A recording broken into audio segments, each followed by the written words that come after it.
Hello and welcome back to Football 301, a very special Tuesday show because there's three of us on it, not just me.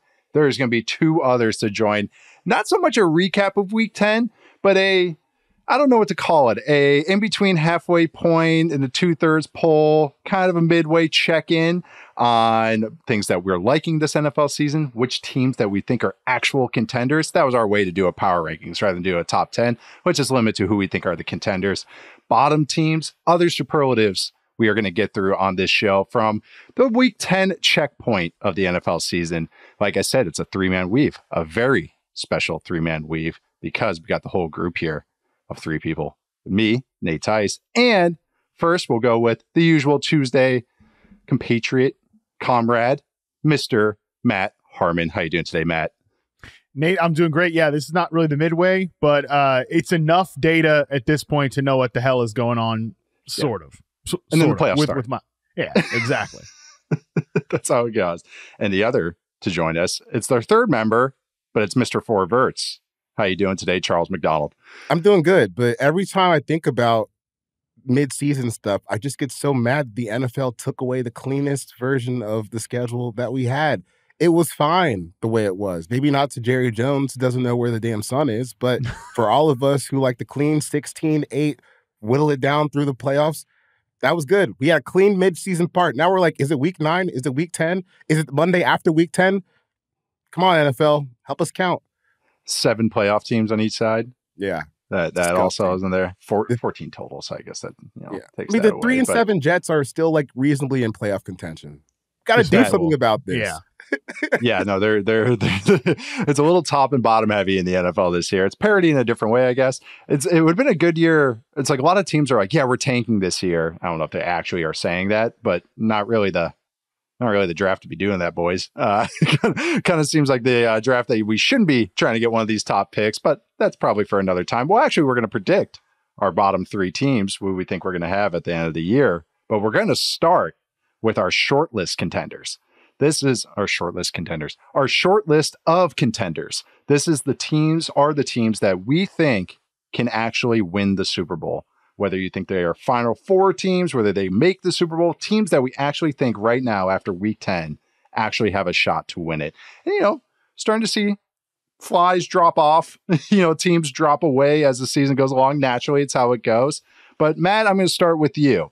Who are the teams right now after week 10 that you think are actual Super Bowl contenders? Yeah, in terms of teams that can actually win the Super Bowl here, I tried to go small and select, so I kept it to just 5 teams. Okay. For me, it's the Chiefs, the Lions, the Ravens, the Bills, and the Packers. The hardest cut for me is probably one of the NFC East teams. Philly, I thought about, but they could also lose to damn Washington on Thursday, and then they might not even win their division. So I feel pretty good about these 5 teams. So you had who did you have? The Chiefs, the Lions, the Ravens, the Bills, and the Packers. And the Packers. Okay. All right, we're close. Charles, what were yours? I had the same 4 with the Chiefs, Ravens, Bills, Lions, but I put the Eagles in for the Packers. I've been really impressed with the way that defense has come along recently. I think they certainly have a better defense than the Packers right now. I mean, it just felt like I had to throw another NFC team on there. I can't just say the Lions they're going to win the NFC and make the Super Bowl, even though I do think that's going to happen. It felt weird just having a list of like 4 AFC teams or 3 AFC teams and 1 NFC team. So I threw the Eagles up there. I don't know if they actually have like the overall cohesion, like we've been saying ad nauseum for like a damn year now about this offense, but too many good players. The defense is coming along. Vic Fangio's done a good job over there. Secondary's playing better. Jalen Carter's playing better. So if there's any other team in the NFC that has like the overall talent top to bottom, it's probably Philly to me as far as just competing with the Lions. Yeah. Okay. I'll give mine right now because I have, all right, Chiefs, Lions, Bills, Packers, Ravens. Those were, I feel good. Like those are the ones I'm like, I feel good. And then I had so I don't know if I'm like saying these are in there or I just want to talk about them. Let's just talk about them. I had Vikings, 49ers, and Eagles as kind of my next 3. So I kind of did a top 8 without meaning to do it. But yeah, I cheated the exercise like always. Those were like you guys are saying, I think we're Chiefs and Lions locked like that. Like I think everybody don't have to twist anybody's arms about that. Bills, I feel probably third best about. I would put them if we did this power ranking right now. Just offense, being able to run the ball, get explosive passes. They have a really good defensive game plan stuff, and they have good special teams. So that's like another team that I think is pretty easy up there. The Ravens worry me a little.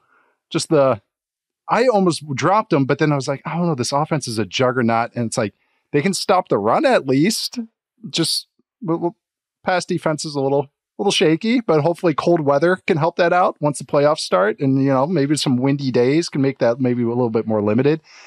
I think for me, the Eagles argument is actually easier to make right now than the 49ers and Vikings, which if you asked me that maybe 3 weeks ago, I'd been like, no way, but I'm with you guys. I think I'm going to include them in this. So I think that's my sixth team.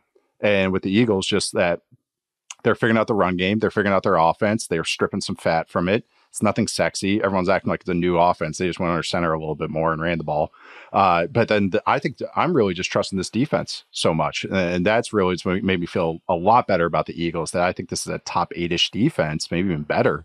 And they have an offense that can get an explosive whenever they want. They can run the ball whenever they want. Even if, I always have hesitations about Jalen Hurts' quarterback play, I've seen it work in the playoffs. So he at least has that element that I'm going to drop in there. So I'm including them on this one with the Vikings and 49ers, kind of that next group. 49ers, neither of you guys mentioned them. What's kind of holding you back? Matt, I'll start with you. Was it Charles or Christian McCaffrey's kind of, 4-9-40, kind of maybe doing this a little bit. And the fact that they just went all the way back in with him too. Just all right. Well, Mason's gonna get a carry, Garendo's gonna get a carry, and it didn't look great for McCaffrey. I don't know that if that's the plan, they're gonna run the ball consistently. Obviously, him as a passing game mismatch really helps. Yeah. But I love the way Juwan Jennings was used. Him as the X receiver answer for them was a creative one that I kind of had questions about coming out of the bye, because nobody on this roster besides Brandon Ayuk has consistently played X for that team. So that was nice to see. I think Pearsall's looked really good, but at the same time, do it against a team that's not the Tampa Bay Buccaneers, that I think is one of, if not the very worst pass defense in the NFL. So I still have some questions about the actual artillery in the passing game. And then, if they're just going to go all the way back in on McCaffrey, I actually think that might not be the best thing for their run game. Their red zone issues are still kind of questionable. The defense, I don't think I'm not going to say it's not a needle moving unit, but it's certainly not a top 5 or top 10 unit across the league right now. So I was close to considering them, but I need to see a few more weeks still. I think the concerning part about Christian McCaffrey's return, specifically against this defense, was, okay, you got Vita Vea plug in the middle, and just like by success rate, the Bucs defense is still pretty good against the run, just in terms of success rate. EPA, not so good. So they're kind of good down and down, but they're giving up explosive runs. Bust. Yeah, they didn't get any, and that, to me, that's the worry. That's worrisome, because I feel like you could put any of us back there and we could rip off, a 15-yard run at some point in Kyle Shanahan's scheme. In the fact maybe on 3rd and 30. Maybe on 3rd and 30. Absolutely. But I thought that was concerning, and he just, you alluded to 4-9-40. He just didn't look explosive at all. Even on the there was a broken play kind of where Purdy hit him on a wheel route near the sideline kind of, and he catches the ball, and you're kind of waiting for all right, where's that second gear? And it never actually comes. So we'll see what's next for them in their offense. But I thought the fact that they couldn't get any explosives versus Tampa Bay on the ground at least was pretty concerning. And like Matt said, do it again against a real defense. That defense is not good right now. Yeah, that's really it. It's the explosive run element that this offense has been missing, and that is just such a big part of a Shanahan offense. I mean, we've been, even with Tua out, with the Dolphins, they didn't work in explosive runs, and that's why that offense felt even worse than it should have been. But yeah, with the 49ers and everything, that's Jordan Mason can get you the easy yards and the safe yards, the 5 yards, 6 yard gains, but it's those need to be 15 to make this offense feel like our preseason number 1 offense. I think all of us had it. And still, statistically, they're up there and everything, all efficiency stuff and everything. It's just lacking that. I keep using the word venom. And I think with a running back approaching 30 with Achilles stuff, that's just scary. It's not like where I'm like, oh, okay, he's just going to knock some rust off. It's like, I don't know, Achilles stuff it's a little interesting on there. The explosive run thing, their defense is playing a little bit better than maybe I gave them credit for. Especially after the Hargrave injury, still not an overwhelmingly good defense because they have holes in it, and so that's kind of. It's just like a lot of like, I don't think it's a bad team. I think it's a good team. Like if we did a true top 10 power rankings, they'd probably sneak in for me maybe at the tail end of it. But it just doesn't feel like maybe these teams from the last 2 years that we've seen with the 49ers. Injuries, of course, are a huge part of that. But yeah, it just doesn't feel the same with that. Also, I don't know if I might have just been a slip on that. I did want to include the Packers as one of my teams, maybe before the Vikings. I don't know if I said that or not, but I do want to include them on my list as one of the teams as a contender. I still believe in the Packers. My preseason Super Bowl pick. Still believe in them. Defense isn't great, figuring it out, but I trust this offense, and I do trust a healthy Jordan Love. So I do want to include them in there if I did not. But now for the opposite. I thought it'd be a little bit juicier to kind of parse through because there's like 42 win teams right now. So, Charles, I'll start with you. Who are what we're going to do is we're going to predict the bottom 3 teams, basically who's going to have the top 3 picks in the 2025 NFL draft. Don't think any of these teams trade their first round picks, so we're good. Charles, who are your selections for the bottom 3 teams in the NFL once the season wraps up? We're going to predict a little bit here. I thought this was going to be harder than it was going to be once I started digging through it. But just for people who haven't been following the NFL standings, at this point in the season, there are double the amount of 2-win teams that there were last year. We have 6 this year. There were 3 last year. We have like almost 33% more 3 or fewer win teams than at this point last year. So for people who are complaining about the products in the league, I get it. Don't fully agree, but I definitely understand where you're coming from when you just look at how many just piss poor teams there are that have no chance to do anything this year. But when you start whittling it down, some of these situations are not nearly as dire as others. Like Miami is not in the same class as like a New Orleans or something like that. But I finished with my bottom 3 teams in the NFL being the Giants, Jaguars, and the Raiders. The Saints were like a competing 4th, but those 3, like you lose to the Panthers, man. Come on. That was debate between the Giants and the Panthers, but the Giants lost to the Panthers more recently than the Saints did, so they got put into that slot. I love that. Matt, you have same 3 or any different in those 3? I have the exact same 3. I have the exact same 3 too. I know. And I actually was parsing through this thinking like, oh man, I'm going to have like 7 teams to go through. And I kind of just, the Patriots are kind of good vibing it right now. So I don't know. Yeah. So how'd you come up with these 3, Matt? There's the same line of thinking. I mean, the 3 quarterbacks that might see the most time for these 3 teams down the stretch are Drew Lock, Mac Jones, and some unholy combination of Desmond Ritter and Gardner Minshew for the Raiders, man. I'd say these 3 feel especially bleak. Like as Charles mentioned, there's so many 2-win teams now, but I can squint and see some interesting moments for Cleveland down the stretch. The Titans defense, they're a 2-win team. The Titans defense has been pretty good this year. I don't know if their offense is ever going to be, remotely consistent, but at the same time, there's something there with these 3 operations. Like the vibes are atrocious. I think the roster talent is overall not very good.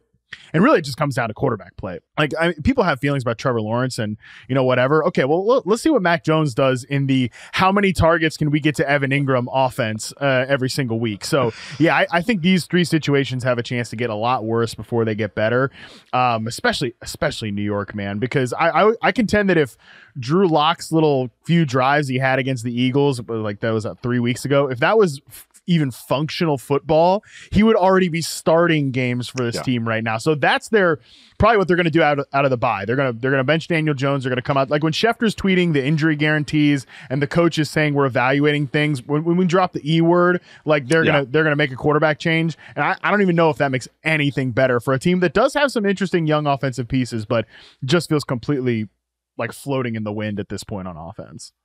Oh, I know. I like the funny thing about the Giants is that I actually think they're still watchable, even with the terrible quarterback play, because of Tyrone Tracy, Malik Neighbors, Theo Johnson, and I still like parts of the defense. So they were my preseason number 1 pick selection, like prediction, which actually might be one of my better preseason things that I just threw out there at the end.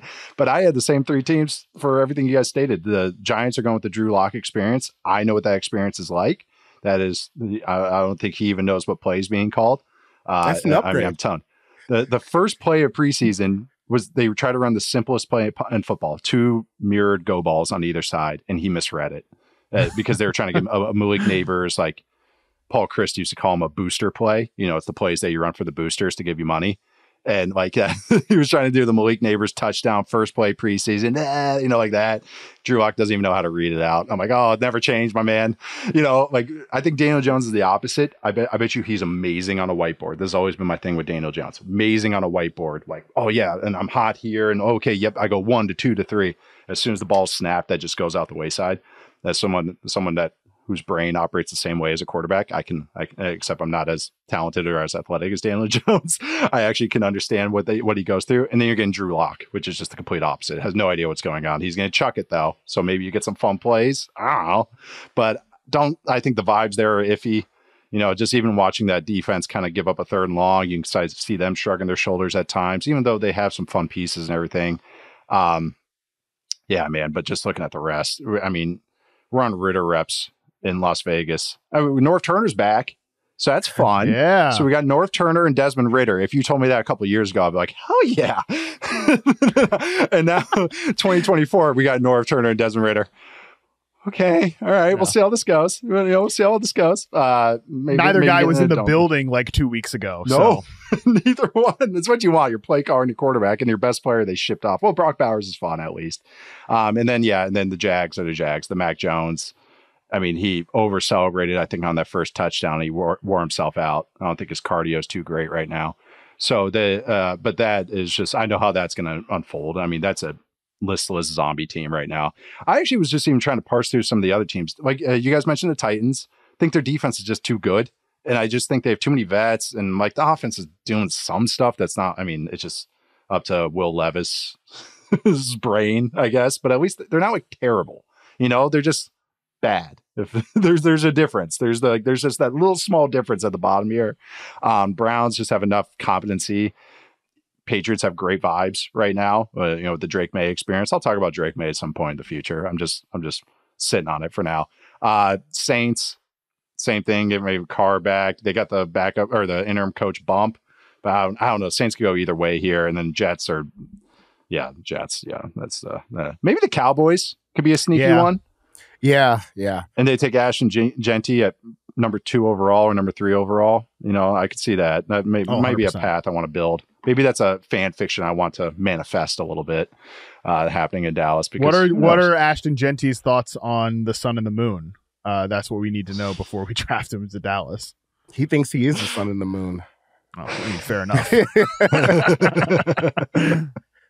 Oh my God. Dude, I wanted to put the Bears here, honestly. The more I thought about it, like, which is pathetic because they're 4-5. Like their season is very much not over. But you watch them against the Patriots, you watch them against the Cardinals. Their season is very much over. Yeah, even though you would think their records were inverted. You know, right. Like the Patriots and Bears records, and Patriots felt like such more a lively team with the Bears are trotting out there. Oh yeah, they fired Shane Waldron. Anyone got thoughts on that? We fired the offensive coordinator. I think it was needed. Yeah. If I'm being honest, I want to always be fair to play callers and everything and say like, well, you know, it's not always as bad, but I just think it was just lack of ideas or too many ideas turned into lack of ideas and turned into like very static play. But I don't know if you guys had thoughts on Waldron. Watched the video of Jackson Smith and Jigba from the Super Bowl when he's asked about Waldron when they hired him and he couldn't come up with anything positive to say after 30 seconds of silence and just said he's all right. That's all you need to know. Yeah. I mean, there's also videos on the sideline of Waldron like talking to Caleb Williams and smiling and laughing. And then as soon as Waldron turns away, Williams is like rolling his eyes and stuff. So yeah, I mean, there's just, and were there headlines like after week 2 where Caleb Williams and other guys on the roster are like going to Shane Waldron and complaining about things, which is, I mean, that's just not what you want. So I feel like that whole building has just put way too much on Caleb Williams. I don't know that this is going to, the thing is, I just don't know that I don't know that anything is going to get better for Chicago firing Shane Waldron. Like Charles said, they might circle the drain regardless of Thomas Brown as the play caller or anything like that. But they were running into the definition of insanity, which is just you doing the same thing over and over again and expecting different results. They got to try something else, even if that's not going to address the root of the problem. Even some of our discussion we've had, Matt, about it, where we're saying they had too many ideas, and we kind of gave them some props, going like, "Hey, they're trimming the fat. It actually looks a lot better." It was just that I felt like Waldron. He's different offenses have influenced him, but he was last as a kind of like assistant before he called plays with Sean McVay. So he got kind of associated as a McVay tree guy, even by me. I was like, oh yeah, we're going to see some of the condensed stuff, see some more of this. Everything is just so spread out in his offenses that it's very iso ball. And it's just, there's nothing that works in conjunction with something else. It's just always like, and so even that smattering of ideas kind of talking point we've had, it still applies. Like even when they're running like good stuff, it's just that it's like, oh, nothing plays off another thing. Nothing complements each other. It's like, we're just running this ball play. All right, next play, we're just running this ball play. And had the stats like all the other guys, all the other play callers from that offense, not even just Kyle Shanahan, but Sean McVay's particular tree. So we're talking about Tampa Bay, we're talking about Atlanta, looking at Chicago, looking at Kevin O'Connell in Minnesota. And then you look at all those guys and they're like 32nd in formation, the width of the formation. So they use more condensed spreads. They're like 32nd, 31st, 29th, 28th. And then there's the Bears in 8th. And it was just like, what? Did you not learn anything? Like your whole point of this offense is to make everything look the same and use the same personnel and make everything like the runs and the passes look the same. And that's why it's really hard to defend. It's just, I don't know, just ball plays, rolling the ball out there. They weren't scripting plays to start the year, which I've never been in an offense that does the first 15, but we would script at least the first series, if that makes sense, like 1 through 5, if that makes sense. And then the first third down play, first red zone play, yada, yada. So they said they weren't even doing any of that. And this was the writing about Caleb Williams. I was like, man, it's really impressive how much they put on him. And now I'm kind of going like, was that a good thing? Like, shouldn't the coaches be doing more? And shouldn't be the vet players do a little bit more? Like that kind of, I felt myself talking on both sides of my mouth. It's going to be good in the long run for Caleb. I really do think that. But right now it's like no one's helping him. So that's why the floor just looks so bad. It was needed. I have no opinion on Thomas Brown. I know he's got a great PR team out there, but that's my only take on him. I've been hearing about this guy for 5 years now. Oh my God. So he better be down up some great plays, so because how much I've heard people talk about him. Now you got to call some plays with the number 1 pick. Actually, he did it last year too. He did it last year for a minute, for a minute until Frank Reich yanked it back. And then I've been here. I've never heard more about a running back coach than Brown. So he better be down up some great plays, man. Bryce Young almost had a 300-yard passing day with Thomas Brown, and then Frank Reich said, "Hold on, player, give it back." hold on. I want to get fired and go to Cabo. I got 4 more years on his contract. We can't be too good. The last thing I have on Waldron and the Bears is the more you hear about like how dysfunctional it was, you never want like an NFL team to be less prepared than like stuff you were doing in high school, So like even on Fridays, I remember that was the last time I played O-line, and we would practice like our script on the walkthroughs before the game. And we were doing like, okay, if we get, a first down here, then we'll run this. If we up and get an incomplete, then maybe we'll call this. We did that when we were 16. Like, how are you not doing that as an NFL team? Like I still have to go home and do homework. This is your job. That stuff always baffles me. I don't get it. And guys and players, I mean, humans just love mental reps. Like even if you don't think you need them, just being able to walk it through and go like, okay, hey, first, third and long, we're doing this. All right, everyone good. They might run this and this. And yeah, it's just one play of 60 you might run. But isn't it better just get the initial calmness? Like, hey, we feel calm and then we can adjust all the storms and craziness happening. So like you're just making it more difficult on yourself. Like if you're just not practicing those scripted plays and stuff, DJ Moore was like the first one who made the comment about the scripted play things. And look, he's obviously, people have spotlighted his effort or lack thereof this year in some of his play, but you can, he's wearing his frustration on his sleeves. And this is a guy who played under like Matt Rule, some of the most dysfunctional nonsense we've seen in the NFL in Carolina. And he's the one raising the alarm bells about the scripted play stuff. That's a tough look. I want to write more about it in the future, but it's like I still believe in Caleb. Nothing's wavered there, but man, it's frustrating to watch that offense and just see the trickle down effect that happens with a young quarterback. And there's, I don't know, we can give more into it, but I don't want to shake it up. But then I don't want to take too long on this because we're supposed to be talking about the bottom 3 teams, not the middle 14 teams that happen in the NFL every single year. But each one's interesting in their own way. All right, we're going to take a quick break and we're going to come back with some surprises and disappointments so far this year. All right, we are back. We're going to jump into biggest surprises and disappointments. We're going to start with each side, or we're going to do each side of the ball, and then we're going to drop in a rookie at the end of this. But Matt, I'll start with you. We're going to go with offense here. Your baby. What is the biggest surprise for you so far this year on offense in the NFL? Yeah, I won't belabor this point, Nate, because you and I talked about it on my show on the Fantasy Film Room, but it's got to be Washington and their offense this year, even if they're coming off probably one of their lesser games this year against Pittsburgh, which is a tough opponent. You know, look, Pittsburgh's going to give you a rock fight every single week, so that's not that big of a defense. Exactly, one of my favorite defenses too. So I think overall, like Washington's offense, and again, I won't belabor the point because people want to deep dive on it, they can go check that show out. But I've just been so impressed with especially Cliff Kingsbury, what they've designed this year. This is a guy that I was super skeptical of the Cliff Kingsbury hire, but I've really enjoyed what they've put out there with not a ton of talent either. This is, you're watching a good product and offense when you start to kind of imagine, all right, look, no disrespect to any of these players, but what if this was somebody other than Zach Ertz? What if this was somebody other than Noah Brown? Some of these ancillary players eventually get, upgraded in the future. I think this could be, it's already one of the most efficient offenses in the NFL. Now adding some different layers and some more talent on it, I think would be pretty exciting. So the Terry McLaurin, Jaden Daniels connection has just been perfect. Those guys' strengths overlap so well. So they've for sure, I think, have to be the biggest offensive surprise of the year.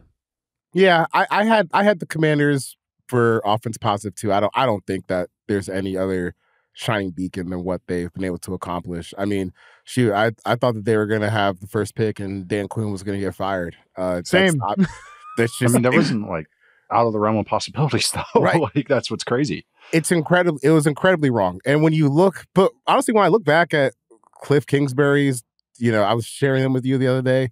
Cliff Kingsbury stats from when he was at Arizona, I probably would have said the same thing again. Like it really wasn't good. But he's figured it out, and we'll see if he hits the usual Cliff second half wall when he's thinking about what he's going to do after the season. And they call 40 bubble screens a game.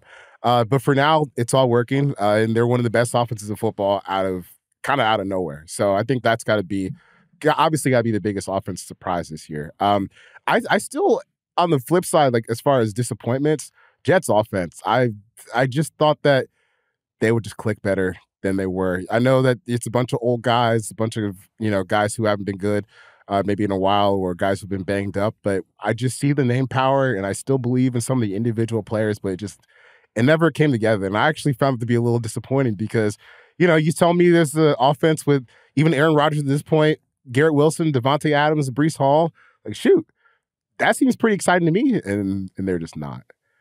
Yeah, that's I'll start with a positive because I have thoughts on both of these. Commanders was my easy one. This team's at second in DVOA. They're great on early downs. They're average on early downs. Let's say above average, but they're doing great on late downs. So again, like Charles mentioned, I want to see how this holds up in the second half, facing some tougher defenses. I'm really excited for Thursday night against the Eagles. That should be a really fun game. Even though the NFL play has cratered over the last 2 years, I believe is the talking point that we have to say. But the other team, I mentioned all that, Commanders, like Matt said, we've talked about it last week. I think their offensive line play has been one of the most pleasantly surprising things in the entire league, any unit, not even just the offense, just that room as well. Jane Daniels, all that stuff, the chemistry he has, how quick he's thinking, all that stuff. It's just a fun offense to watch, even if it's not always my cup of tea. There's a lot of it I do like. And I'm actually writing about it this week, so I don't want to spoil it too much. I would also say in a pleasant way, another Matt Harmon team, because he's Mr. Liam Cohen's number one fan.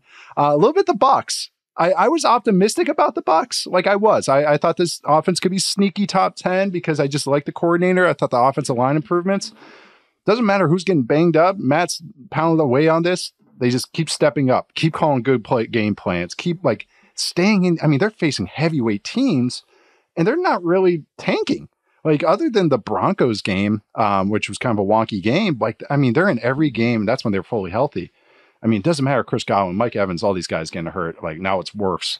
But it's guy after another getting hurt, and Liam Cohen just keeps dialing stuff up. And still, Baker Mayfield, he knows how to use Baker Mayfield, knows how to use his personnel. Matt's brought up this point, like, okay, who's using the receiver screens now? All right, let's get Kate Otten going on them rather than just kind of like one for oneing it. Let's just get our best player doing that now. Best player available, I should say. So yeah, I would say the Bucs a little bit of just their offensive sustainability. I thought it'd be a little bit more up and down. And I think just every week they're coming up with some good stuff. So I do want to say that in a positive way. Charles touched on the Jets a little bit for disappointing. I'll segue into mine. Jets a little bit for me. I see them like I thought their highs would be a little higher. Because even when they've played well, like even a couple of weeks ago against the Texans, it was more like Garrett Wilson being a freaking hero rather than like, oh, this is some good game planning. You know, it's just kind of, and this is what Rodgers wants. He wants to control a lot of it. Just shows to me that, you know, this is why you want some coach influence too, to adapt to what's happening in the NFL rather than running your greatest plays from 2014. But I'll say my disappointing stuff is just like, look at AFC South offenses. That's really my, because I was like Colts, Texans, Jags, I guess too. Titans were whatever, but I mean the Colts, just their whole thing. I mean, their most disappointing team for me, I would say, just how they're going about things. Texans offense, we've talked about it, but just the offensive line, the woes that they've had there. The run game is just atrocious unless Joe Mixon's pulling off something. And then CJ Stroud has to play hero ball, which he's doing at times, but as soon as he throws a pick, everyone just goes, what's happening to CJ Stroud? He could have a whole drive of 5 hero throws, avoiding a sack, getting the ball off. He throws the one pick or he takes a sack. Man, what Stroud's dropped off this year. I don't know why, you know, so them just as a whole have been very disappointing. Then just the whole Jags stuff. Actually, the numbers for the Jags haven't been bad, you know, when Trevor's been in there, but it's still just the mistakes that they make, the lack of layers they've added to that whole offense, which I kind of knew going in, but I'm still, my expectations weren't high, and I'm still let down. I'm butchering the Malcolm in the middle line. Charles, you nailed the Jets. Matt, did you have any that you want to drop here for disappointing offenses? Yeah, just Colts for me. Okay. You know, you kind of led into it there too, but this is a unit that should all be growing together, right? And it's just gone off the rails so fast to the point that, you know, should we just fire everybody and start all over again? Which I think is really disappointing because I thought Shane Steichen coming into this year was in like inner circle in terms of play caller. And I don't even think his stuff is bad necessarily. I just don't know that it always fits. I think they're caught in between a lot of different stuff right now, where it's like, all right, we're trying to sort of keep some of this older stuff that we did with like RPOs and quick hitting passes and things like that, but we're also really trying to lean into Anthony Richardson and his talents and his abilities. All right, now we got to scrap all that and we got to start Joe Flacco, and that's obviously been nothing short of a show. So again, it's disappointing because they have so many good, interesting young players. They have a veteran offensive line. They have a quarterback that they should be incubating. And I guess I could let him off the hook if they're just trying to give Anthony Richardson a beat and then put him back in there in a few games. But they don't say that. They never present it as that. And so it makes me skeptical that that's the idea here. So I just think everything that's happened there has been such a complete and utter letdown. Yeah, it's been very upsetting for me because I felt like too, it's like a home game, Flacco making those mistakes, especially like he did last week. And it was just like, you know, last 2 weeks really, but even last week, first play, pick 6, like throwing a pick on a screen, just like all these mistakes, get strip sacked, which was just, you know, and then the receivers are still dropping the ball, which I was just like the irony of that. So it wasn't just Richardson there, getting all the bad luck there, but yeah, that whole operation. And it shows that it's not just play calling that head coaches have to deal with, you know, it's personality management and team management and all that. And that for me is why I'm just still trying to parse what the hell happened, because it's just like, it feels like so much of them are like, yeah, I want to play them, but you know, but it's just, you know, maybe some ulterior stuff's happening there. Charles, you have any Colts thoughts? I don't think we've really hit on the Richardson news together, but you anything to shoot from the hip on? They're a goddamn disgrace right now. That's my Colts thoughts. Like, dude, we're like, okay. We're so much of this discourse on Twitter, and maybe this is just because I'm becoming an old fart curmudgeon now. Right. I don't really understand like where any patience has gone on anything that's happening as far as like not even just quarterback development, but just like we just lost a whole bunch of like Hall of Fame caliber players that just retired over the last few years. And people kind of expect these guys to just walk right back in and say, oh, so true. Yeah, we're going to get Patrick Mahomes, Lamar Jackson, Josh Allen development. We're in 1 year, bang, all these guys. And for Josh, it was a little longer. But bang, within 1 year, all these guys like MVP caliber quarterbacks. That was just an outlier. We're giving up on Anthony Richardson after 10 games. After 10 games, we're saying that the Bears make the wrong pick. Like, bro, chill out. Just breathe.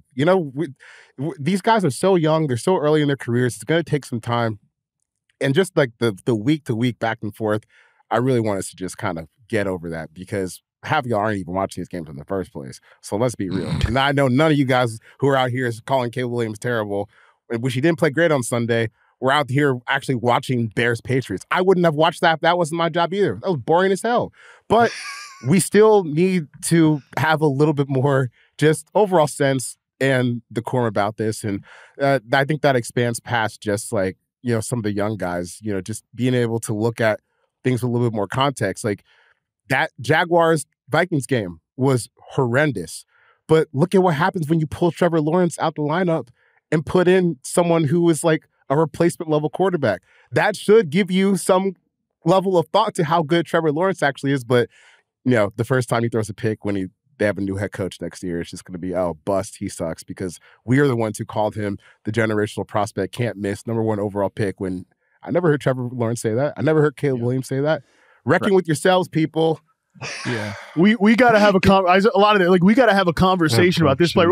About what? What do you want to say? Like, what is the conversation? Then what?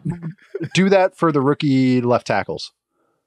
Do it for the non-quarterbacks and the non-receivers. Like, are we going to have rookie defensive end discussions too? Like, where's the Dallas Turner stuff? Any of those. Like, it's just quarterback. Get your NBA out of my NFL.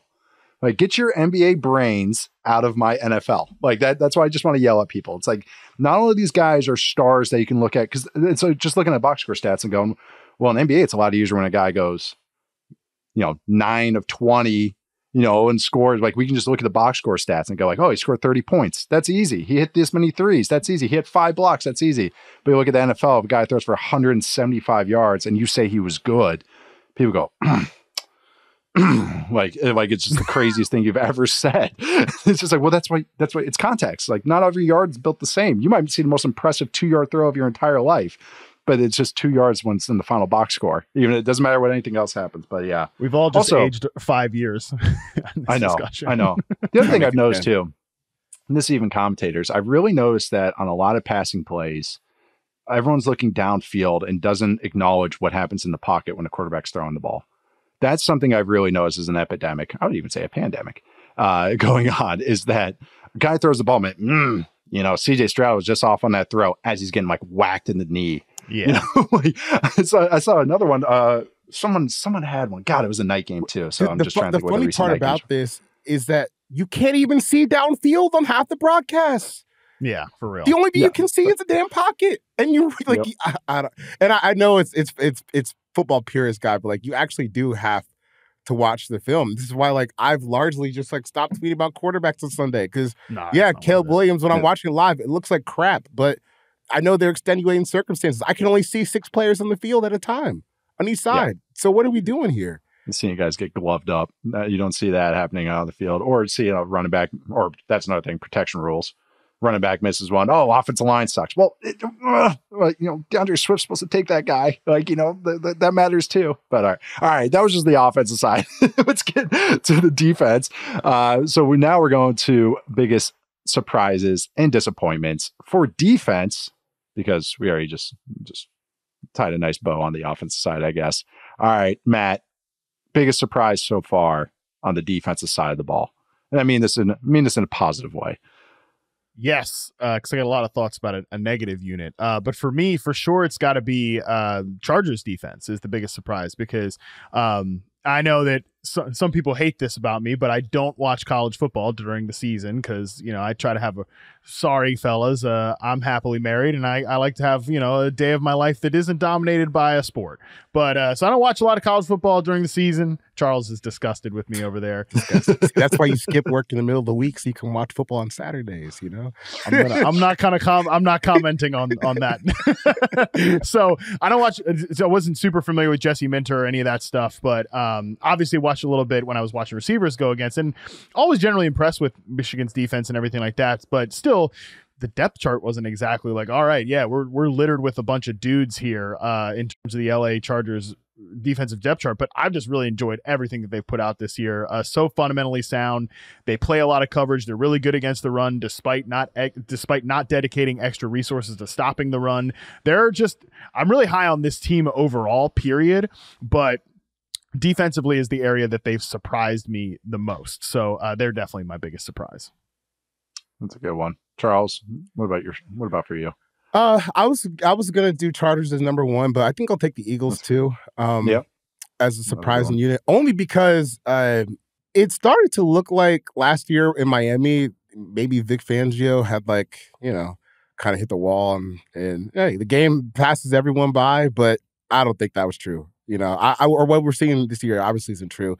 Probably just need a little burst of personnel that the Eagles were able to get.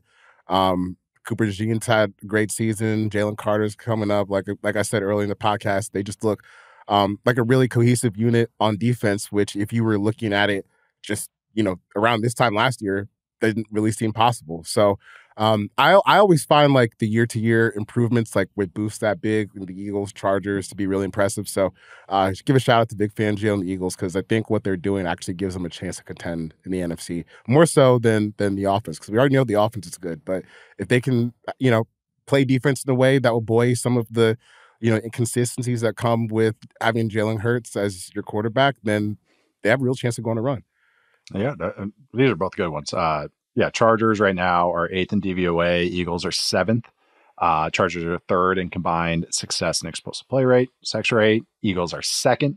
So I'm with you on both of these, that these are two of the most pleasant surprises, especially the Chargers one, because I was like, if they're average this year, that's a great tip of the cap to what they're doing. And now, by all metrics, top 5, top 6, top 8, no matter how you parse it, have they played the toughest schedule? No. But again, when you have to make the bad offenses look like that, and that's what they've done. They're really well game planned.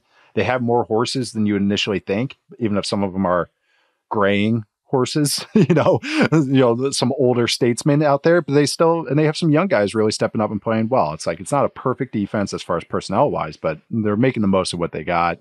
Eagles too, the boost of the young guys. They do such a great job limiting explosives, improvement of tackling for that too. That's the thing with these Fangio defenses that I think people misconstrued was, they limit the explosive plays.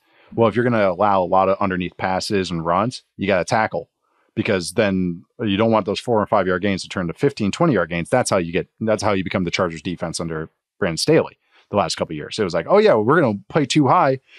Well, you got to hit a guy. You got to create some explosives for the defense. Otherwise, you're just giving up 8 yards a pop, and you can't win that way. So I would say those two easily, just how they're playing, game plans, the improvement of players. And then the last one would be the Broncos, who I didn't think were going to be bad this year. I thought they'd be more of an average, above average defense. And they're still at the top in combined sex rate. They're 5th in DVOA.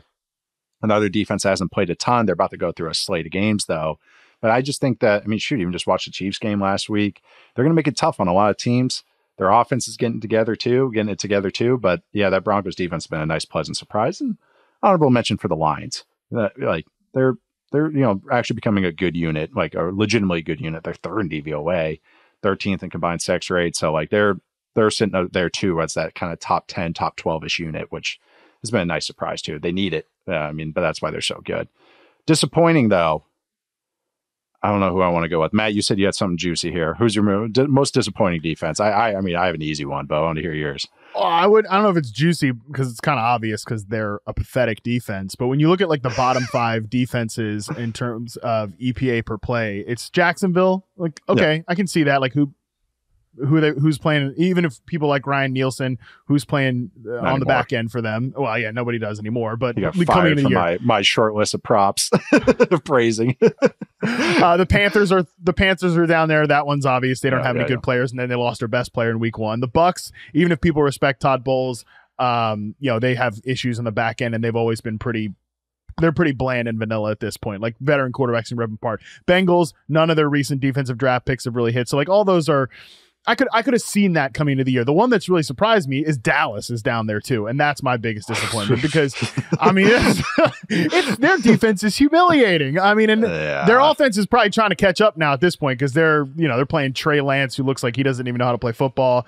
They're down to like the deep reserves at wide receiver. Throwing real passes to Kevontae Turpin. In the NFL in this stage, not what you want. Their offense is trying to catch up, but all year long that defense has been rough. And I thought the Mike Zimmer hire was interesting, and then lost interest in it probably about 30 seconds into the season. It's just they have a lot of the same. Like, I mean, Al Harris is the defensive backs coach for a minute there now, and he's not new this year. And the defensive backs look like, what are they coached to do? It's just, and I think a lot of it is the change in systems, of course, and none of it has really trickled down. The secondary's a mess. The pass rush obviously has dealt with injuries. Parsons hasn't been there, and they're just hopeless stopping the run. So yeah, I think Dallas has to be in terms of defensive disappointments and number 1 on the list for me.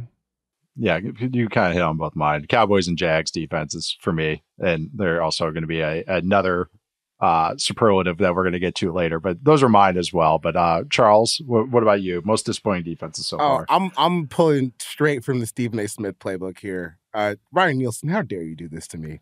How dare you? I praised you. Dude, I spent a whole year talking about how this guy changed the Falcons defense. And for the first time in my whole life, Falcons defense, which was still filled with scrubs, like they have been every year since basically Matt Ryan was drafted, they finally put up some like quality efficiency numbers. So my take was, if he can do it with this, then going to a defense that has objectively more talent than the Falcons do should be a walk in the park.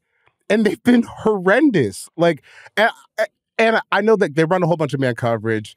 Our friend John Shipley, who covers the Jaguars, does a great job. Basically has been saying like, dude, like Tyson Campbell gets hurt and the whole defense falls apart. Okay, Tyson Campbell's a good player, but that should never happen. Right. It's not like we lost damn Darrelle Revis, we didn't lose Richard Sherman, we didn't lose Ed Reed. We shouldn't be falling to like the pits of hell because our CB1 is out of the game. So I thought he would do a whole lot more for like the defensive line production. I thought they would be better blitzing than they were because all of those things were true for Atlanta last season. And it just hasn't come to fruition in Jacksonville at all. And I would be absolutely stunned if he is still employed by them by the end of the season because it seems like everyone's about to get canned. So Ryan Nielsen, dude, I stood up for you. You don't even know me, but you're very important to like the summer takes that I had because they were all rooted in my reality as a Falcons fan, and you made me look even sillier than I always do. I love that. Our friend Richard Johnson, who is a Jaguars fan. My ass, man. Oh my God. Oh my God. He's like, hey, I got to talk to you about this. Like, I got to talk to you about this take. I'm trying to find the on-off splits for Tyson Campbell right now, but it's not like when he's on the field, they're like amazing. Yeah, Jaguars friends, they've been like, yo, I thought you said Ryan Nielsen was good at this. Like, I swear he was last year. I don't know what happened to y'all. That's not my problem. I swear he was. I swear to God he was good last year. Yeah. They actually are a lot better. Okay, they're the worst. Okay, I always look at combined, just simple stats, success rate, explosive play rate. They're dead last in the NFL without Tyson Campbell. So, I mean, easily too. Like no one's even close to him. 40.2%, which is so they let opposing teams just be successful like over half the time with hitting explosive plays. And then when he is on the field, it's okay. They do become a top 10 defense when he is on the field. So apparently Tyson Campbell is the most important player for the Jaguars defense. Yeah, he's Champ Bailey apparently. But no, I'm with Charles. That one's been, if anyone actually cared about the Jags, this one would be more of an egg on my face about it. But that's the thing, is that it's with that team right now, it's just everything's just kind of a joke and a question mark or a sad face. So that it's just a continuation of that. But I'm with you on that, Charles, that they've been extremely disappointing. I thought some of the players would play even better with they've had. It feels like everyone's just kind of been meh and making mistakes. It's just like, it's just no intelligent play there, where I felt like their past team, or Nielsen's defense last year, was so smart and just so sound with the game plans and varied what they did every week. So, and then the Cowboys were so disappointing. The week 1 against the Browns, I was like, oh, there it is. Zimmer's got the third down pressure looks. Look at this stuff. Oh, Deshaun Watson has no idea what's going on. And it turns out it's just Deshaun Watson didn't have any idea what was going on. And maybe I extrapolated that a little bit too much. So I'm with you guys. Yeah, I should have said 30 seconds into week 2 is when I lost interest in the Mike But Zimmer that was it. experience. I was like, there it is. There it is. Like, oh, I think they went like 1 for 12 on third down. I was like, Zimmer, oh yeah, the Cowboys are gonna have the best third down defense. Just watch it. And then that's just unfolded this way. Favorite rookie from the year so far, or most surprisingly good rookie, I guess is a better way to put it. I've got surprising and disappointing rookies. Let me go. And they're all receivers, so I stayed in the wheelhouse for this one. Shut up, Charles. Fake football players. for surprises, he's got a fastball and he's going to throw it. Yeah, I mean, come on. For surprises, I went with the 2 Panthers rookie wide receivers. Both of which is obviously Jalen Coker, the undrafted player, and Xavier Legette, of course. Everybody knows, all those cokeheads rise up. But no, Xavier Legette, the round 1 player, I don't think he's, like perfect or anything. He certainly has some flaws in his game, but I love the way that they've used him. I actually think he's been better against man coverage than I expected, mostly because they take advantage of his strengths, which is all these runway routes. They get him on quick outbreakers too. Really like the way he's been used. I think they've got a future with him. Coker is a guy that I didn't get a chance to chart in the offseason, and really this year so far I've just been so impressed by how clean his game is. I think he translates really well to a power slot player for them. He led the team in target share in the game against the Giants. I'm hoping that he doesn't get just erased because Adam Thielen was activated off IR, because Thielen is really only a power slot player at this point, because I think they've got a future with these 2 guys. So that's my positive surprise. I don't know if you want me to do my disappointment here too. Do your disappointment real quick. I'm not saying that Xavier Worthy has been worthless for the Chiefs, but he has been like the meme of what you'd imagine the negative outcomes for him as a player have been. I mean, he can't make contested catches. He gets tackled by a sneeze. He doesn't play well on the perimeter, and there's no proof on film, period, that he can be like a high volume player for them. So I get that they weren't expecting him to be that, most likely, because Rashee Rice was supposed to be there. Hollywood Brown is supposed to be there. But it's just pretty lackluster, everything that's happened with him so far. And again, I don't see a lot of evidence when I just watch him in isolation that, they just haven't fully incorporated him yet, or this, that, and the other. It's just not a lot he's bringing to the table here. So maybe the Chiefs didn't expect that. Maybe they just took a vanity player in the first round, which is totally fine. They can do that. Who cares? They're undefeated. None of this really matters to the bottom line for them. I'm more so pointing the finger in the mirror back at like the outsiders and how could the league let the Chiefs get Xavier Worthy? The Bills, how could you do this? Well, again, I know none of it matters. They're still going to win the Super Bowl and go undefeated and all that stuff, but he just really hasn't brought anything to the table for them. Turns out being like 150 pounds as an NFL player is a little tough, It's Mac, he's making fun of me that I keep dropping the weight every time I bring him up. Like it went from 165 to 162 to 150 or 160 to 158. I think I'm at 155 now. He'll be 140 by the time that he's like, the Super Bowl trophy will weigh more than him when Mahomes hoists it up. Okay, but there's some truth to that, like when you take the combine and when you're looking at extremes on weight, if you see someone that comes to the combine and they're like 365, they're probably close to 400 walking around. Right. If you see someone at the combine and they're, 171, they're probably walking around about like 158, So it's a sliding scale. But like if you told me Xavier Worthy right now weighed in the 150s, I wouldn't doubt that really at all. Yeah.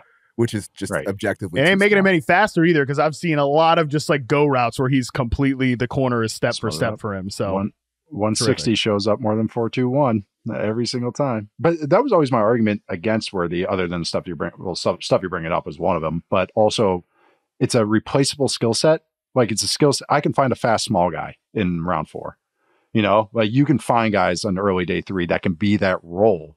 Like you can't take a guy day 1 or early day 2. I know it's first round, but even day 2 to be a more scheme-proof role that's going to stand out every single down, not just one that we have to dial up. Mecole Hardman's taking all of his gadget touches. That's not good. You get drafted at 4-2-1 to get the gadget touches, not have someone beat you out on that. So, Charles, your rookies that have been your most surprise, the ones you've liked the most, I guess, most through the year, and I guess your disappointment if you got one. For surprise, I'll go Tyrone Tracy for the Giants. Nice. Only because I remember when Charles Robinson and I were working on All Juice Team, this is actually one of the few real arguments we had. Because when I watched Tracy at Purdue, I was like, oh, this guy's built like a receiver. I'm out. Don't get it. I don't like it. And he was like, talk to some scouts that really like him. But we ended up not putting him on there. And now I realize I probably should have just listened to him and put him on there because he's been excellent. As the Giants have made a whole lot of mistakes, but lucking into Tyrone Tracy after letting Saquon Barkley walk it's obviously not a 1-for-1 comparison, but it's a start towards getting back to having a functional offense. So that'll be my surprise because I think just when you look at his draft status compared to the production, that's got to be a big win for them. On the flip side, I don't really have too many rookies. I feel like I'm just super duper disappointed in. But the fact that Mike Penix hasn't beat out Kirk Cousins yet is a little alarming, especially after you lose that game to the Saints. I'm like, Raheem, Penix time. Let's go. Can't be doing that. Kirktober's over. Kirktober's over. It's Kirk November. We're done. Arif Hassan, who I used to work with at The Athletic, he had a great tweet when someone was like, I can't believe Kirk Cousins checked it down on the 4th down. And he's quote tweeted, who wants to tell him? Yeah. Just strap in. You're going to get a lot of those. That's the Kirk I know. So that's kind of one to watch. I know I kind of want to see most of it. It's kind of I don't know if it's a surprise, but really it was Brian Thomas Jr. and how quickly he took to the NFL. But, someone that I thought was going to take some time to matter, and he still has plenty to clean up, but how quickly he affected the game for the Jaguars and literally being the fastest player in the league, which is that I knew he was fast. I didn't realize that he was the fastest guy. He's reached the highest top speed for a ball carrier this year. And maybe Zach Frazier has been a nice play when he's been healthy. The center for the Steelers, watching him last week against Commanders was a joy. I was trying to make a little cut up. I got distracted by some other stuff that happened in that game, but mainly George Pickens. Yeah, Pickens.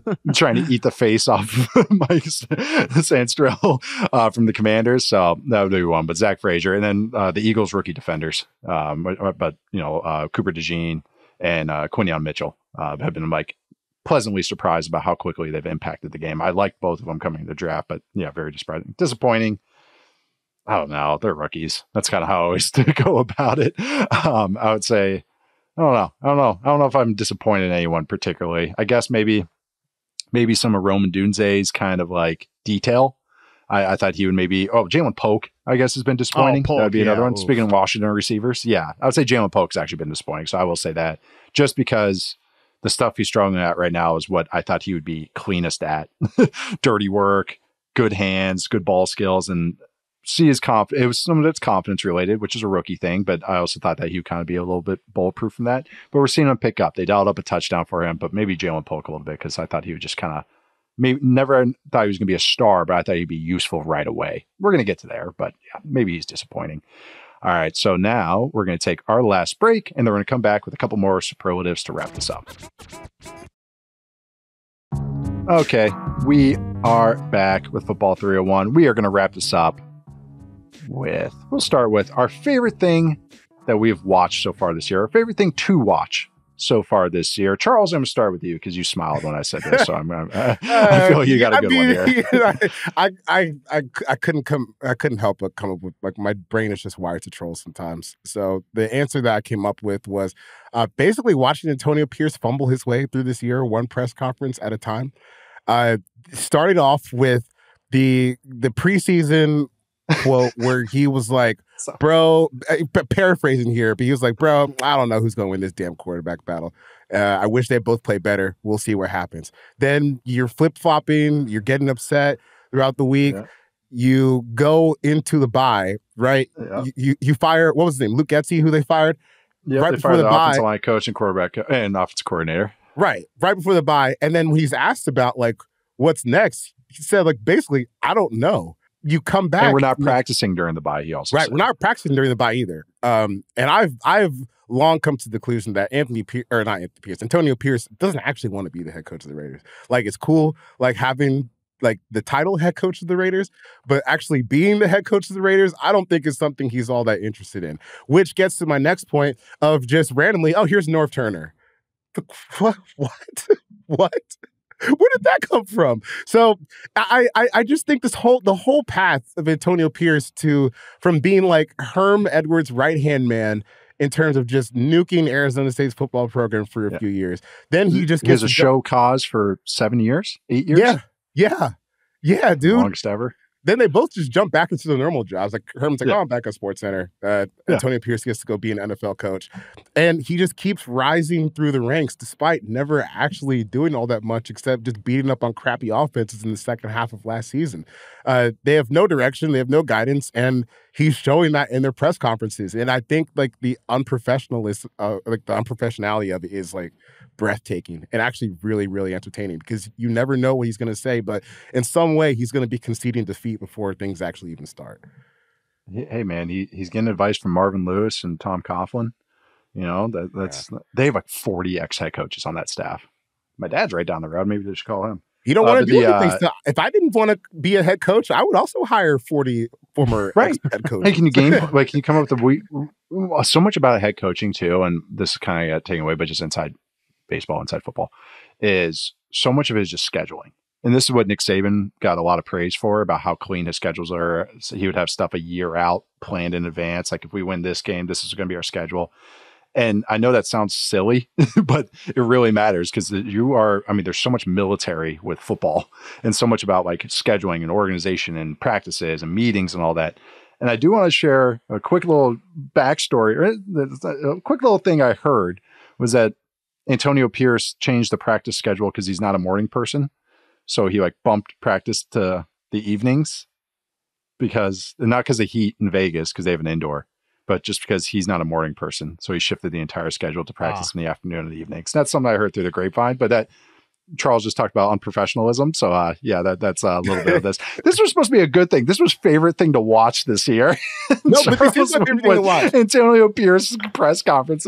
Yeah, I've never seen it before. I cover Adam Gase and Pat Shurmur, and I've never seen someone quit as before the week gets started in the way that he does. It's baffling. He acts like how people thought Dan Campbell would be. Yes, that's kind of that's what's kind of like that's how he goes about it. When Dan Campbell got hired. That's what people like Antonio Pierce is actually doing. Matt, what's your favorite thing to watch this year? Yeah, my favorite thing to watch is not a active train wreck, but I would say Packers offense has been really fun to watch this year. So the reason these things are both after my own heart, so I appreciate it, guys. This is great. Scheduling bullshit and fun offenses. So that's what football is all about. No, with Packers offense, man, I think obviously in the fantasy space, it's tough to predict this offense because there are so many good players, but that's what makes it really enjoyable to watch is that, a lot of what you heard from Green Bay in the offseason was that they knew they had a lot of talented players and they knew they were all very different. So what they wanted to do was kind of use each individual guy to attack certain parts of certain defenses. And I think they've kind of pulled that off a little bit, specifically with like Romeo Doubs, who I don't think was good as a rookie, like period. I just don't think he was a good, consistent player, but he's been kind of their answer when they get single coverage on the outside and like, all right, we've got to look over here. His success rate over the last 4 weeks, just in terms of when he's targeted, is like 67% because they can just go to him in these ISO situations, and Jordan Love and him are always on the same page. He's probably like the first receiver ever to throw a fit and then immediately get like rewarded for it. That's especially a guy who's not like a superstar player. So he's been fun to watch in this offense. Tucker Kraft has been fun to watch. Is just like, all right, I'm in trouble. My reads aren't open downfield yet. I'm under pressure. Like, let's just dump it off to Tucker Kraft in the flat, who has like no air yards per target, but a bunch of yards after the catch. That's been fun to watch. Obviously, I think they've unlocked Jaden Reed even more as an intermediate and downfield threat. The play that they drew up for him at the end of which game was it? With Malik Willis, I think it was the one right before the bye, or right before the game where Jordan Love came back. I don't know, whatever. But whatever. The Titans, and then they had Titans and Colts games. I think they were. Yeah, I think it was Titans game, maybe. Whatever. Anyways, yeah, they draw up that play for Jaden Reed, which is pretty sick, and he's just such a break glass in case of emergency player, even though he's talented enough to be like 130 target player in any other offense. So that's pretty cool just to see that and all the dimensions they have out there. And I really enjoy what Josh Jacobs has brought to the run game too. He's not putting up crazy numbers or anything like that necessarily, but it's just good, consistent production. I think it also allows them to get to more gap scheme runs than they did with Aaron Jones. So overall, just really like the way this offense works from a functionality standpoint, and the versatility of it is also really fun. Nope, love that. Enjoy watching the Packers designs every week, so that's an easy one. I concur with that one, Matt. Especially when Malik Willis is out there, it's still fun to watch. It's not just like a total drop off. It's just a different type of attack that they go to, which is fun.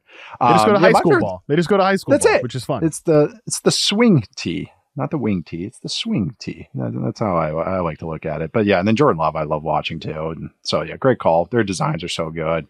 Watching them go against, once they do, the Vikings defense is a lot of fun because of just funky defenses funky attack that comes at them and how they game plan around it. Yeah, my favorite thing to watch is really, the dudes at quarterback having dude-like years. Lamar Jackson, Justin Herbert, Joe Burrow, Josh Allen, Patrick Mahomes. That's who I refer to as the dudes at quarterback right now.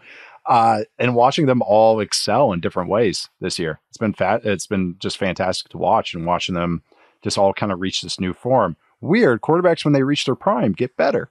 Maybe we shouldn't pull our hair about maybe young, early 20 quarterbacks having initial struggles and inconsistencies, and we should just wait. But that's what these guys all look like right now. All enjoying them in different ways. I'll say Bijan Robinson. It's been a joy to watch every week. That was my actual football answer, watching Bijan this year. It's just beautiful to watch, man. And really the Atlanta's run game in general, but man, Bijan's just special to watch. And then I don't know if I'll victory lap these, but I'm taking my victory lap answer. But the Cardinals offense is something I enjoy to watch, and that's of course Trey McBride's ascension, just the whole offense, and then the Lions and Bills offenses I enjoy watching every week, just because they're attacks after my own heart. Like there's a lot of Wisconsin in these attacks. They just happen to have a lot more talent than Wisconsin ever had. But I'm enjoying the run games and everything they do off of them. But then we're going to wrap it up. Preseason takes. One, we're going to victory lap, and one is going to be the one that we want to take back. I already hinted at a couple of mine, but I'm going to start with, we're going to victory lap this to start with some positivity before we end this. I'll go with you, Matt. What is a preseason take that you want to victory lap so far with 6-ish weeks to go in the NFL season? So many to choose from. No, but being more optimistic than most people about the Chargers offense. Yeah. When we were take shopping over the summer, that was one thing I kind of started to come out there with. And, Chargers coming out of the bye week are third in neutral pass rate this year, behind only like the Bengals and the Browns, because that's really all those two offenses do, which, hey, color me shocked that a smart coach doesn't run his offense the same way with Justin Herbert as he did with like Alex Smith and Colin Kaepernick, 10 years ago.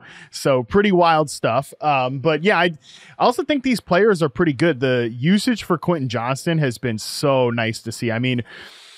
We've talked about this before, Nate, but like his touchdown against the Titans on Sunday, when he's just crossing the entire length of the field, and it's like a pure crossing route. How many times was he able to do that during his rookie season? Never. It was always just running straight lines down the field routes against press man coverage. I don't think he's a perfect receiver. I don't think he's a number one. I don't even necessarily know he's like a number two, but he's a functional role player in this offense, which is great to see. Ladd is awesome. The interior of the offensive line has been maybe a little bit disappointing, but Herbert evades sacks more than any other quarterback in the NFL. So it always came back to Herbert. And I think that the kind of the fear mongering of the Greg Roman, Jim Harbaugh run heavy ways was a little bit overstated. Right. When you have Lamar Jackson And that personnel with the Ravens, it's a little different than when you have, even though Lamar can throw and everything, when you have Justin Herbert and their personnel, which one day you want to kind of lean into and everything. So, yeah, no, you've been a Justin Chargers breaking optimist. some ankles this Sunday, though. Hey, he looked good QB running design the ball. run on 4th down, and he broke an ankle, and oh man, and he's playing just run? like with passion. He looks pissed, which is great. It's awesome. He had a run where he broke off another. He had at least 3 jukes where a defender was on the ground, and I'm not even just like exaggerating that. He had another one where he broke off a DB. He gets him in space, and then he kind of stumbles and then like crawls across the ground, and then he like didn't know how to celebrate. Like you knew he wanted to like do like a rage, like but he like didn't know how to do it because he's Justin Herbert. So you like kind of like, I want to use a word, but I know you can't. I can't use it. It starts with an S. But he he just flakes the ball and he doesn't know what to do when he's celebrating. But it's kind of like, it's fun to kind of see him doing that, like as opposed to what he used to do. So yeah, I don't know. They're playing fun. They got great vibes right now. I enjoy watching the Chargers, both sides of the ball. Charles, how about you? I said before the season, KOC, Coach of the Year, Vikings could win the NFC North. I don't think they do it because the Lions are that good, but feel good about, hey, they're 7-2. They won some slop against Mac Jones. Technically, still on the right track, even though I don't think they're as good as they were, week 2 or week 3. All right, I like that. I had just Cardinals optimism, and then Giants #1 pick, and then my last one would be like Josh Allen MVP candidate. It's Lamar right now, but Josh Allen's sneaking out. He's right there, and really just Bill's optimism, I should say. I mean, snuck him into the top 10 offenses, but I just never thought there was going to be a huge drop off with this team. I thought it was just a revamp, but they're has schedule on both sides of the ball. Bills just look really good right now. I'm pretty fired up about them. All right, preseason take that you want back, Charles. I'm starting with you. What's something that you want back? We kind of hinted at a couple. Yeah, I hinted at a couple. I mean, take I want back, bro. I barely care about anything I say once it comes out my mouth. If I'm wrong, I'm wrong. I don't get fired for being wrong, so I stopped caring about that a while ago. But in general, Commanders #1 overall pick, that looks ridiculous right now. That's really all I got to say about that. I thought they would have I thought they would have like a bottom 5 offense, bottom 5 defense. Instead, they have a top 5 offense and a bottom 5 defense, which can win you a bunch of games. I think that's pretty fair. Matt, what about you? One that you want back? Yeah, Bears is a playoff team in the NFC. I definitely want that one back because I think they're closer to like picking 5th overall than being the 5th team in the NFC playoffs. So, I think that obviously saying that right now it seems obvious, but going back to the preseason, I think that one thing I've started to kind of just, maybe I'm retconning it or it's hindsight analysis, but it just always felt like the Bears were too in awe of Caleb Williams. Even you go back to like the post-draft press or the post-draft phone call with him. Well, yeah, the hand signals, making up the hand signals. Yeah, the bear signal, but also like Matt Eberflus's call with him after they drafted him, and he's like, "I love you." It's like, dude, calm down. Like you could tell that he was like, "This is my ticket to keeping this job, for 15 years or whatever." And I think they just put a lot on a rookie quarterback's shoulders. I think that they're a classic team that your route concepts suck, and you can't pass protect because your rules are terrible and your players are mid and your ancillary guys can't pass protect. Doesn't matter what your receivers' names are, because I wouldn't say any of these 3 guys are playing up to their potential either. And it's just they're a classic, like too many egos in one room too. So I think there were a lot more warning signs that were there with Chicago that you kind of yada-yada'd over because of, again, some of the names on the roster. Yeah, I thought they would end up more average-ish on offense, and I thought it was the defense that was going to be like, oh, yeah, the defense is going to carry them, but now even the defense is dropping off. So it's like, all right, what would you say you do here? No, the offensive optimism, though, is I think a lot of people waved away the offensive line, and that's what always scared me, especially with a young QB that wants to hang in there in the pocket. Caleb's also playing and I talk about both sides of my mouth with this. He wants to show that he's a pocket passer, which he is. That's something that he got underrated with as a prospect. But I think now there's it takes too long to hold on to the ball. And it's like, no, he should go create more, which is now that's not conducive to what they're doing on offense. The ego stuff you brought with the receivers. I mean, you trade for a guy, Keenan Allen, you trade for another guy, DJ Moore, and then pay him after he has his best year as a pro. And then you draft another one in the top 10. All right. Who am I going to ask to block the D end?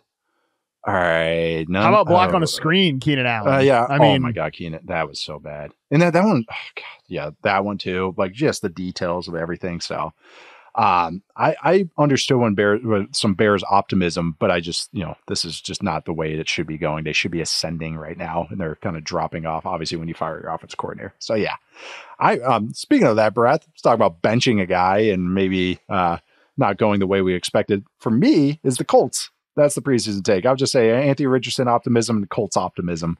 And again, there are still some offensive stuff there that I like with Shane Steichen. I'm not totally wavering off of that. I like the run game stuff. I think they're figuring out the pass game stuff. They should have just never bench Richardson. Just I was optimistic about it, you guys, but you guys think you're going to win the whole freaking thing? You got Gus Bradley, a defense coordinator. That's something I should have maybe not waved away. I was like, oh, you can do it. You get the 18th defense. Yeah, but he's more going to be like 26th. So now you need the offense has to be top 8 to be valid. And just everything that's happening there is just, I want that take back. Maybe it was a year early on it. Maybe I should have let this one go through, but that one I want back. And then the Cowboys Jags defense stuff is definitely another one that I want back, but we already nailed that one. Already went through that. Just free advice for the Colts too. And any other NFL folks that are listening to this. If the receiver that you paid in the offseason has a back injury, how about you just say like, buddy, we're going to put you on IR. That's nice that you want to play. Thanks for your effort. But like, you got $20 million in the offseason. You're all set. We don't want you out there, looking like, I mean, we're not going to win it all this year anyways. We're not, so that you don't, look like a 50-year-old man trying to catch contested passes. Like, let's not have that. A.D. Mitchell did have his best game as a pro though, even with the fumble. Yeah, they recovered it though. But that was the most detailed game A.D. Mitchell had. So maybe there are some positive things with some of the young players. Al Goltree's back out there. Who knows with the Colts, man? Just put freaking AR back in there. It's just not good. It's just not good. All right, we were gonna do some favorite niche players. You want to drop one of those real quick before we wrap this up? I'm gonna go Darnell Washington. Tucker Kraft was another one. Jawan Jennings, Milton Williams, defensive lineman for the Eagles. Safety for the Texans. Nice. That's a great one. And I think his development this year matters a lot in terms of like the preseason projections about the Texans defense, because it's kind of hard to spot, this, safety looks weak, defensive tackle looks weak, but if one guy on safety pops, and that can clean up some of the problems that they had on defense. No, great call. Yes, but the spine's their issue. So yeah, having a guy like that is a huge deal. No, that's a good call. Matt, do you have one real quick to wrap us up? A little niche shout out. I love the Darnell Washington call. Like the capital Y tight end. Yeah, and I like when they get him involved in the pass game. Like throw that big ass dude flats and like some routes in the flat and have him break a couple tackles. Yeah, I mean that's all Russell Wilson can do. It's slant, flat, go route. That's it. So just make sure Darnell Washington is running those flat routes. You know who figured that out in 2011? Paul Christ. And we won the Big Ten championship doing that, running just those plays. Yeah, no, I love Darnell Washington, the mountain that rides. Tucker Kraft was another one. And Justice Hill. I'm really enjoying Justice Hill and Jawan Jennings. I just had to throw that there. And Milton Williams. Milton Williams is going to get paid after this year by somebody. Defensive lineman for the Eagles. Make sure you watch him this Thursday. All right, before Stone kills us, one coach that you want to give a shout out. Offensive coordinator, defensive coordinator, offensive line coach, special teams coach, any assistant coach you guys want to give one shout out to, or maybe two. Well, you took my Liam Cohen one, and I've said that enough. But so I'll say Zach Robinson, so Charles doesn't have to. I've enjoyed like the passing game designs in Atlanta are really fun because they just get everybody opportunities out of the slot, which is going to be important in this next game against Denver because Pat Surtain obviously is like a pure outside corner. I think Darnell Mooney's like 41% routes from the slot. Drake London's at like 38%. Even Kyle Pitts like 37%. And obviously Ray McLeod is 46% slot route percentage. So that's pretty cool. Nobody is like, I know Nate, you and I talk about like, how's this going to work if like they move Drake London around? Can Darnell Mooney play X receiver? He's definitely helped them stretch the field. He's been a fun like niche role player that's actually one of the most productive receivers in the league. So I don't know if you can really call him a niche role player, but just the fact that they get everybody opportunities out of the slot, I think that's been a really fun design and wrinkle for their offense. I'm gonna give a shout out to Joe Gilbert, Panthers O-line coach. They don't suck, which is Icky's playable again. They've meshed with the new offensive guards pretty quickly. They've got a new center in, and that's like the one piece of their team that isn't complete dog. So I'll give him that. Joe Gilbert, like He was my freshman year offensive line coach at UCF. Really? I've been around some great coaches, man. Joe Gilbert. My quarterback coach was George Gotze. He's the tight end coach for the Ravens. The tight end coach was Brent Key, who's the head coach of Georgia Tech. Then I get to Wisconsin, and it's like, Chris, Dave Dorn, Charlie Partridge, who was the head coach, bounced around. Now he's an assistant. Bielema, obviously. Joe Rudolph's offensive client coach with Notre Dame. I just had one guy after another was really good coaches. Really worked for me. I would say coordinator wise, Jesse Minter, we talked about Bobby Babich, who's defensive coordinator for the Bills. That's kind of a Bobby Babich, Sean McDermott joint. But I have to give him a shout out because leaning into the cover 2 stuff's really fun. How good the linebackers play, which I know he has an influence on. And then, Ben Johnson, Todd Monken, Drew Petzing, offensive coordinator for the Cardinals. And we'll wrap it up with that. Wrap it up with some favorite coaches. That's a good way to end up Football 301. That was fun, guys. Thank you for joining me for the 3-man weave. Thank you, everybody, for listening. We'll be back on Thursday with a special guest. First, we'll do a little bit with Charles to preview Week 11, and then I'm bringing in Dane Brugler from The Athletic, who just dropped his updated big board, his updated top 50. My updated top 50 dropped on Yahoo 2 weeks ago. We are going to do a little big board off. Just compare. Just see what we're doing. Oh, you ranked him there? Why? We can't wait to do that with Dane. It's going to be a lot of fun. We're going to compare those big boards, but I am Nate Tice. You can find me at Nate_Tice. Matt, where can they find you this week? Or always, I should say. Yeah, at Matt Harmon _BYB. Not participating in the NFL product discourse on the internet. I like that. Charles McDonald, where can they find you? You can find me on Twitter at Forverts. I will be participating in the NFL discourse by telling everyone to go find the nearest dispensary ASAP and chill. You got like 15 more years to watch Caleb Williams, guys. Buckle in. We're 10 games This was in. because your Mahomes take is always Mahomes is the most underrated player in the NFL. And then when everyone's kind of getting tired of Mahomes and the Chiefs, it's like, he's not even 30, guys. Like, this is going to be a long time. Strap in. We're just entering the middle years right now. So just wait. Like I said, Charles will be back a little bit, and Dane Brugler will be joining me on Thursday. I can't wait for that. Send in those mailbag questions. We'll get to one at the end of the Thursday show. Football 301 mailbag at yahoosports.com, or leave us a 5-star review wherever you get your podcasts at. Also, subscribe to us, follow us, rate us 5 stars, like I said, or yell us on Twitter if you don't want to rate us 5 stars. But, you can do a mixture. You go 5 stars and then yell at me or Charles or Matt. That works as well. You could also watch us on YouTube, on the Yahoo Sports YouTube channel. If you want to see us talk about this, we have fun graphics on there, hopefully more visual elements as the weeks come along. Thanks to Brett and Stone behind the scenes for making us look and sound good. Oh, also follow Yahoo Sports on Snapchat. Get that one last little plug in there. But thank you guys so much for listening. We got a fun show on Thursday. This was a great time. Thank you all for listening. Talk to you soon.